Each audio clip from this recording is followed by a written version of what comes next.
NCP হচ্ছে বাংলাদেশে গণ অভ্যুত্থানের ২৪-এর ফেস। তাদেরকে যদি মনে করে থাকেন আজকে তাদেরকে আহত করে তারা মাইর খাইছে তো ভালো হয়েছে, তারা পরশুদিন আমার নেতারে গালি দিছিল, মনে রাখবেন পরশুদিন কিন্তু আপনিও মাইর খাইবেন। নিউজে দেখতে পাচ্ছেন আপনারা গত ২-৩ ঘন্টা থেকে এনসিপির যে দেশব্যাপী জুলাই পদযাত্রা চলছিল, ইতিমধ্যে তারা ৩০-৩১টা জেলা পদযাত্রা করেছে, সফলভাবেই করেছে। সারা দেশে ব্যাপক উদ্যম এবং যে উদ্দীপনা দেখলাম তরুণদের মধ্যে, বিশেষ করে তরুণ ছেলেমেয়েরা যেভাবে হাজারে হাজারে লাখে লাখে বিভিন্ন জেলায় যোগ দিয়েছে পদযাত্রাগুলোতে, এবং যে বৈরী আবহাওয়া ছিল, ঝড় বৃষ্টি প্রচণ্ড রোদ এবং অনেক রাত পর্যন্ত, রাত 10টা 11টা 12টা 1টার সময় এনসিপি নেতৃবৃন্দ যখন বিভিন্ন জেলায় গেছে, যে জনতার ঢল দেখলাম সেটা অভাবনীয় ছিল আর কি। একটা গণ অভ্যুত্থানকে সফলভাবে নেতৃত্ব দেবার যেই বাস্তবতাটা, যেটা অনেকেই বোধ করছিল যে হারিয়ে গেছে অথবা এটা ছিনতাই হয়ে গেছে অথবা এনসিপি অপ্রাসঙ্গিক হয়ে গেছে, তার দল দাঁড়াতে পারছে না, এই প্রত্যেকটা যে সমালোচনা ছিল সেগুলো এনসিপি আসলে যথেষ্ট সফলভাবে মোকাবেলা করেছে এবং আবার জনসম্পৃক্ত হতে পেরেছে। তো সেই জায়গাতে আজকে তাদের আয়োজন ছিল হচ্ছে গোপালগঞ্জে। তো গোপালগঞ্জে যেটা হয়েছে, তারা বেশ শান্তিপূর্ণভাবেই প্রোগ্রাম করছিল। শেষ পর্যায়ে এসে ছাত্রলীগ, যুবলীগ এবং এলাকার যে পতিত আওয়ামী স্বৈরাচারের দোসররা আছে তারা মিলে যৌথভাবে মঞ্চে আক্রমণ করেছে এবং অনেক এনসিপি নেতাকর্মী, সাংবাদিকরা আহত হয়েছে। এনসিপি নেতৃবৃন্দকে পুলিশ তারপরে প্রোটেকশন দিয়ে তাদের অফিসে নিয়ে যেতে হয়েছে। এখন প্রশ্ন হচ্ছে এটা হইল কেন? প্রথম যেটা কারণ সেটা হচ্ছে যে পতিত স্বৈরাচারের বিচারের জন্য বারবার আমরা যেই দাবিটা করছিলাম যে গণতদন্ত কমিশন করে আওয়ামী লীগের যারা এই ক্রিমিনাল সিন্ডিকেট আছে, এটা তো কোনো মানুষের সংগঠন না, এই সংগঠনের যেই ক্রিমিনাল সিন্ডিকেটগুলো আছে, যেই বলয়গুলো আছে, সেগুলোকে সিরিয়াসলি কখনো ট্রাই করা হয়নি বিচারের মুখোমুখি করবার জন্য, আওতায় আনবার জন্য। এবং গোপালগঞ্জে এই সমস্যা কিন্তু এর আগে আমরা দেখেছি, সেনাবাহিনীর গাড়িতে হামলা করা, তারপরে হচ্ছে ভাঙচুর করা, পুলিশের গাড়ি ভাঙচুর করা, কিন্তু প্রশাসন খুব সিরিয়াসলি আইনশৃঙ্খলা পরিস্থিতি নিয়ন্ত্রণ করবার চেষ্টা করে নাই। এবং গোপালগঞ্জে এমনও দেখেছি বড় বড় রাজনৈতিক দলের নেতাকর্মীরা নিয়মিত আওয়ামী লীগের লোকদের কাছে মাসোয়ারা নিচ্ছে, বস্তা ভরা ভরা টাকা নিচ্ছে, টাকা নিয়ে তাদেরকে পুনর্বাসন করছে, কমিটিতে নিতেছে, তাদেরকে বাজারে ঘাটে সব জায়গায় খোলামেলা চলাফেরা করবার মতো অবস্থা করে দিয়েছে। ইভেন এমন খবরও আমরা দেখেছি বিভিন্ন জায়গাতে যে গোপালগঞ্জে কোরবানি দেবার জন্য যে আয়োজন, পাবলিকলি প্রকাশ্যে কোরবানি করে খাওয়া দাওয়ার ব্যবস্থা করবে, এই জন্য অন্য একটা রাজনৈতিক দলকে টাকা দিয়ে ওখানে অনুমতি নেওয়ার ব্যবস্থা করেছে এবং আওয়ামী লীগের নেতাকর্মীরা বেশ আনন্দ ফুর্তি করে কোরবানি করছে, সবাই মিলে মেজবান মস্তি করছে।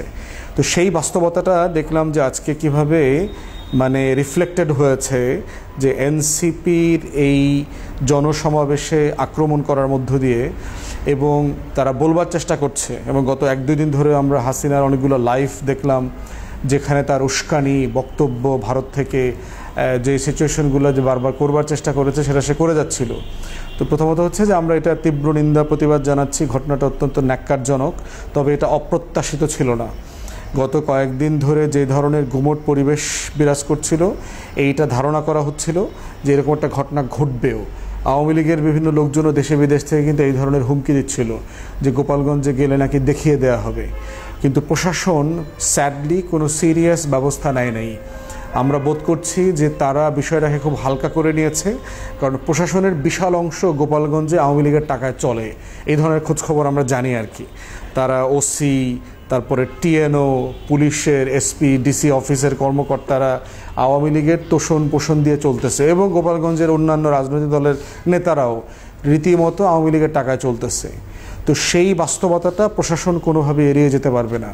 তাই আমাদের তরফ থেকে আমরা দাবি করছি যে এই গণহত্যার যারা দোষর ছিল, যাদের নেতৃত্বে আজকে এনসিপির নেতাকর্মীদের উপরে আক্রমণ হয়েছে, তাদেরকে অবিলম্বে বিচারের মুখোমুখি করতে হবে। অবিলম্বে ডিসি, এসপি এবং প্রাসঙ্গিক যতগুলো থানার ওসি এবং টিএনও আছে এদেরকে ডিসমিস করতে হবে। যৌথ বাহিনীর কমান্ডিং অফিসার যারা দায়িত্বে ছিলেন, যারা দায়িত্ব যদি সঠিকভাবে পালন না করে থাকেন, তাদেরকে ডিসমিস করে কোর্ট মার্শাল করতে হবে। কারণ হচ্ছে বাংলাদেশ এত বড় দুঃসাহস তাদের কোত্থেকে আসে? 16 তারিখে যেই দিন আবু সাঈদ রক্ত দিয়েছে রংপুরে, সেই দিনে গোপালগঞ্জে প্রোগ্রাম হচ্ছে এবং সেখানে গণ অভ্যুত্থানের প্রমিনেন্ট ফিগাররা, ছাত্রনেতারা গেছে, তাদের গায়ে হাত তুলছে, তাদের প্রোগ্রাম করতে দিচ্ছে না। এত বড় দুঃসাহস বাংলাদেশে 2025 সালে কোত্থেকে আসতে পারে? অতএব সেই জায়গায় প্রশাসনকে বলছি, অন্তর্বর্তীকালীন সরকারের এই টোটাল গোপালগঞ্জের প্রশাসনকে দৃষ্টান্তমূলক শাস্তির আওতায় আনতে হবে।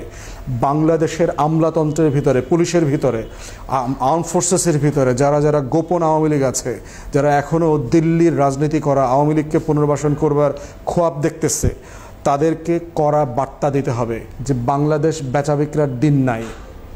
এবং একইভাবে দেখেছি গত এক সপ্তাহ ধরে বিভিন্ন ডিপ স্টেটের লোকজন রাজনৈতিক দলগুলোর ভিতরে সম্পর্ক নষ্ট করা, একজনকে আরেকজনের বিরুদ্ধে খেপিয়ে তোলার যে বাস্তবতাটা তৈরি হয়েছে, চাঁদাবাজির ঘটনা ঘটেছে মিডফোর্ডে, এটা অবশ্যই একটা অন্যায় কাজ হয়েছে, একজন মানুষ খুন হয়েছে, কিন্তু এটাকে কেন্দ্র করে এক রাজনৈতিক দল আরেক রাজনৈতিক দলের নেতা কর্মী, তাদের নেতৃবৃন্দ, সংগঠনকে যে ভাষায় গালাগালি করছে, মানে ভাবখানে এরকম যে বিএনপি আওয়ামী লীগের যুদ্ধ শুরু হয়েছে, আওয়ামী লীগ জামাত যুদ্ধ চলতেছে, এনসিপি আওয়ামী লীগ যুদ্ধ চলতেছে, মনে হচ্ছে হাসিনা এখনও বাংলাদেশে বসে আছে।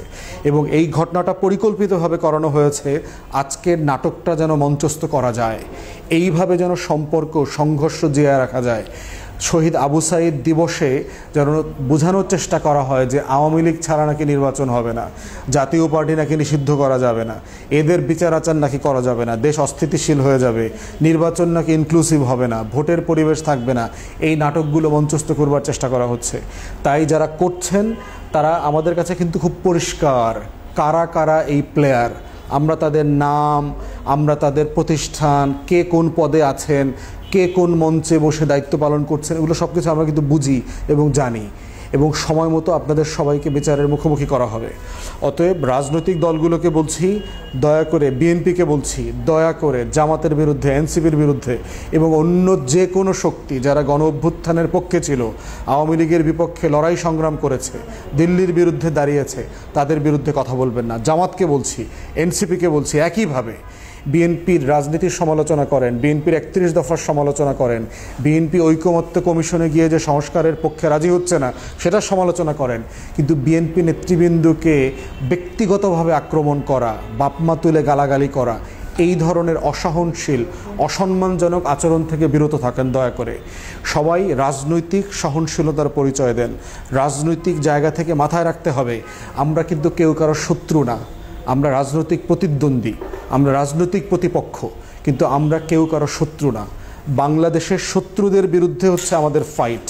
বাংলাদেশের শত্রু হচ্ছে দিল্লি, বাংলাদেশের শত্রু হচ্ছে আওয়ামী লীগ, জাতীয় পার্টি, 14 দল, তার যে সাংস্কৃতিক সংগঠন আছে এবং পতিত স্বৈরাচারের যে দালাল আছে আমাদের আমলাতন্ত্রে, পুলিশে এবং সশস্ত্র বাহিনীগুলোতে, এরা হচ্ছে বাংলাদেশের শত্রু। সেই শত্রুদেরকে আইডেন্টিফাই করে সম্মিলিতভাবে আমাদেরকে ফাইট করতে হবে। অতএব এনসিপির এই ঘটনাটা হচ্ছে একটা কেস স্টাডি যে বাংলাদেশে কীভাবে গণ অভ্যুত্থানকে ব্যর্থ করবার জন্য চেষ্টা করা হচ্ছে। তাই আমাদের সবার অত্যন্ত সহনশীল, বাস্তববাদী হওয়া এবং সেই রকম আচরণ করা জরুরি। কারণ বিপদ নিজেরা নিজেরা ভাইয়ে ভাইয়ে যুদ্ধ করে এমন কুমির ডেকে নিয়ে আসবেন, তখন কিন্তু আবার হাসিনার মতো করে এই ফাঁদে পড়তে হবে। ওই ফাঁদ থেকে কিন্তু আমরা তখন বাঁচতে পারবো না। অতএব সেই জন্য এই ভ্রাতৃঘাতী যুদ্ধ বন্ধ করেন। আমাদের মধ্যে যেই দ্বিমতগুলো আছে সেটা মর্যাদার সাথে, সম্মানের সাথে আমরা দ্বিমত করব, একজন একজনের সমালোচনা করব, রাজনৈতিক অবস্থার সমালোচনা করব, এবং আমাদের তরফ থেকে আমরা এই ক্রিটিক্যাল টাইমে আমরা এনসিপি নেতৃবৃন্দর সাথে পাশে দাঁড়াচ্ছি। আমাদের রাজনৈতিক মতবিরোধ অথবা দ্বিমত যার যেখানে থাকুক, এবং একইভাবে আমি সকল রাজনৈতিক শক্তিকে, দেশের সকল গণ অভ্যুত্থান দেশপ্রেমিক শক্তিকে আহ্বান করছি যে আপনারা সবাই এনসিপির পক্ষে থাকেন। কারণ এনসিপি হচ্ছে বাংলাদেশে গণ অভ্যুত্থানের 24-এর ফেস। তাদেরকে যদি মনে করে থাকেন আজকে তাদেরকে আহত করে তারা মাইর খাইছে তো ভালো হয়েছে, তারা পরশুদিন আমার নেতারে গালি দিছিল, মনে রাখবেন পরশুদিন কিন্তু আপনিও মাইর খাইবেন। একই শত্রুরা আমাদের সবাইকে একজনকে দিয়ে আরেকজনকে পিটাচ্ছে। অতএব নিজেদের ভিতরের এই বাস্তবতাগুলো মনে রাখেন, সবাই কাঁধে কাঁধ মিলায় আজকে এনসিপির পাশে দাঁড়ান, শুধু গোপালগঞ্জে না সারা বাংলাদেশে দাঁড়ান। সবাই মিলে পাশে দাঁড়ালে যেটা হবে, আমাদের কমন শত্রু দিল্লির গোলাম যারা আছে, যারা লেন্দুব দর্জি আর মির্জাফরের মতো করে বাংলাদেশকে ব্যর্থ করবার চেষ্টা করছে, তাদেরকে পরাজিত করি সবাই মিলে। এটাই হচ্ছে আজকে গোপালগঞ্জের ঘটনা থেকে শিক্ষা, এবং গোপালগঞ্জের প্রশাসনের ব্যাপারে খুব সিরিয়াসলি আমরা অ্যাকশন দেখতে চাই। পুলিশের আইজিকে জবাবদিহি করতে হবে, র্যাবের চিফকে জবাবদিহি করতে হবে, যৌথ বাহিনীর কমান্ডিং অফিসারকে জবাবদিহি করতে হবে, স্বরাষ্ট্র উপদেষ্টাকে জবাবদিহি করতে হবে। এই স্বরাষ্ট্র উপদেষ্টার ব্যাপারে আমরা বারবার বলেছি, একটা আপাদমস্তক অকাল কমান্ডো ইনকম্পিটেন্ট লোক, তার দায়িত্বে থাকার কোনো অধিকার নাই। তার মতো একটা অযোগ্য লোককে এখানে দায়িত্ব দিয়ে যেটা হয়েছে, বাংলাদেশের আইন শৃঙ্খলার বিষয়ে জনগণের যে আস্থা তৈরি হওয়ার দরকার ছিল সেটা তৈরি হচ্ছে না। এবং এরকম একটা অকাল কমান্ডো লোককে দিয়ে নির্বাচনের আইন শৃঙ্খলা পরিস্থিতি রক্ষা করা যাবে না। অতএব এই লোকটাকে এখনই সরাইতে হবে, ভালো যোগ্য লোকদেরকে, টাফ লোকদেরকে দায়িত্ব দিতে হবে, যারা গণ অভ্যুত্থানের পক্ষে শক্তি ছিল এবং জেনুইনলি বাংলাদেশের আইন শৃঙ্খলা বাহিনী বোঝেন, বাংলাদেশের আইন শৃঙ্খলা বাহিনীর অবস্থা বোঝেন, যেন এই ধরনের ঘটনা, সেটা চাঁদাবাজি হোক, খুন খারাপি হোক, বিশৃঙ্খলা হোক, তারপরে হচ্ছে মবের নামে যে ঘটনাগুলো আওয়ামী লীগ এবং তার দোসররা করবার চেষ্টা করছে, এবং গোপালগঞ্জের ঘটনার মতো ঘটনা যেন আর ফিউচারে না ঘটে, আমরা সেটা দেখতে চাই। তো আজকের দিনটা হচ্ছে আবু সাঈদ দিবস, যেই দিন গত বছর সারা বাংলাদেশ একত্রিত হয়েছিল। আজকেও 16 তারিখে গোপালগঞ্জকে কেন্দ্র করে আমরা চাই আওয়ামী লীগের বিরুদ্ধে এবং দিল্লির বিরুদ্ধে সারা বাংলাদেশ যেন একত্রিত হয়। এটাই আমাদের মুক্তির লড়াই, এটা আমাদের আজাদির লড়াই। সবাইকে ধন্যবাদ।